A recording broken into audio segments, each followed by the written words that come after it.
Denis Baupin est mis en cause pour des faits de harcèlement et d'agression sexuelle. Des collaboratrices et des élus témoignent dans une enquête de France Inter et Mediapart. Le vice-président de l'Assemblée nationale a déposé sa démission. Hélène Becmézian, vous êtes journaliste en charge du Parlement au Monde. Il y a un an, vous avez co-signé une tribune mettant en cause le harcèlement de politiques envers les journalistes. Est-ce que les agissements décrits dans ces témoignages sont similaires à des faits que l'on vous a déjà racontés ou que vous avez vous-même vécu ? Ces agissements s'inscrivent dans un système global qui est très dominé par les hommes, qui est assez patriarcal. En ça, c'est similaire. Là où il y a une grosse différence, c'est que je pense que les hommes politiques envers les femmes journalistes ne se comportent pas de la même manière qu'envers les femmes politiques. Envers les femmes journalistes, ça va être ce dont on parlait dans la tribune, de la drague poussée, des gestes, des propos déplacés. Mais envers les femmes politiques, c'est beaucoup plus violent parce qu'ils estiment que c'est un milieu d'hommes, qu'elles leur piquent leur place, qu'elles n'ont rien à faire là, qu'elles sont accessoires. Et donc c'est pour ça que je pense que les faits qui sont rapportés, qui sont très graves, qui relèvent du pénal s'ils n'étaient pas prescrits, sont beaucoup plus forts, beaucoup plus violents. Et ça, nous, en tant que journalistes, on le voit finalement assez peu. Je pense que c'est plus interne au monde politique. Ces faits sont assez anciens, il y a des témoignages qui sont anonymes. Est-ce qu'on peut dire qu'il y a une véritable omerta dans le milieu politique sur ce sujet, et notamment au Parlement ?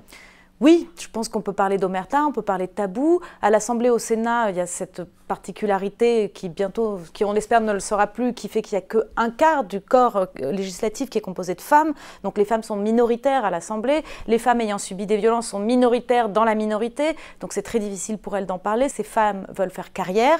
Denis Baupin était quelqu'un qui comptait, et toujours quelqu'un qui compte beaucoup chez les écologistes. Donc on a besoin de relais, on a besoin d'appui. Et puis en plus, la politique, c'est un milieu difficile. On le sait, on l'a suffisamment répété. Et on ne veut pas avoir l'air de victime, parce qu'on sait que si on a l'air de victime, on se fait marcher dessus. Toutes ces choses-là qui font que oui, il y a une omerta et que c'est difficile pour ces femmes de dénoncer les faits dont elles sont victimes parfois.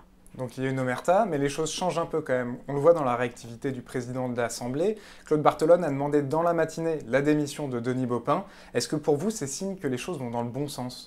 Oui, bien sûr. Je pense que ça va aussi, ça répond à cette accélération du temps médiatique qu'on vit depuis quelques années, Twitter, les réseaux sociaux.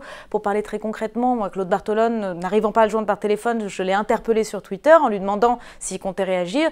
Le message a été très vite retweeté, commenté. Donc on voit bien que la pression aujourd'hui sur ce genre d'événement monte très vite, et que ce n'est pas possible de ne pas donner une réaction dans les 24 heures. Et par ailleurs, je pense que si ça réagit aussi vite, c'est parce que ces comportements, ces faits sont sanctionnés par l'opinion publique, mais sont maintenant immédiatement sanctionnés par les responsables politiques. Ce sont des choses qui sont de moins en moins tolérées, et on peut supposer qu'il se serait passé la même chose il y a quelques années. La réaction n'aurait peut-être pas été aussi rapide, aussi prompte. Donc oui, pour moi, c'est le signe que ça va dans le bon sens, que les faits sont pris à la mesure de leur gravité tout de suite, et que des actes sont posés. Donc il y a une dynamique engagée. Est-ce que pour vous, dans les prochains mois, il y aura de nouvelles révélations qui pourraient potentiellement sortir ? Je ne peux pas le dire, je n'en sais rien, mais je le pense, oui, parce que cette marche vers la transparence, on voit bien que ça ne concerne pas que le sexisme ou le harcèlement sexuel, ça concerne les déclarations d'intérêt, l'argent, le patrimoine. Maintenant, c'est nouveau, les candidats qui vont se présenter à la présidentielle devront soumettre leur déclaration de patrimoine, qui sera contrôlée par une haute autorité. Donc on voit bien qu'il y a un mouvement général où les gens ont vraiment envie de savoir pour qui ils votent quand ils mettent un bulletin dans l'urne. Et je pense que cette campagne sera l'occasion, je pense que des journalistes vont faire leur travail d'enquête pour mettre au jour peut-être d'autres faits. Et oui, je crains qu'il y ait d'autres histoires qui sortent ces prochains mois, ces prochaines années. Hélène Becmézian, merci. Pour aller plus loin, rendez-vous dans les pages du Monde ou sur le site internet lemonde.fr. Bonne lecture.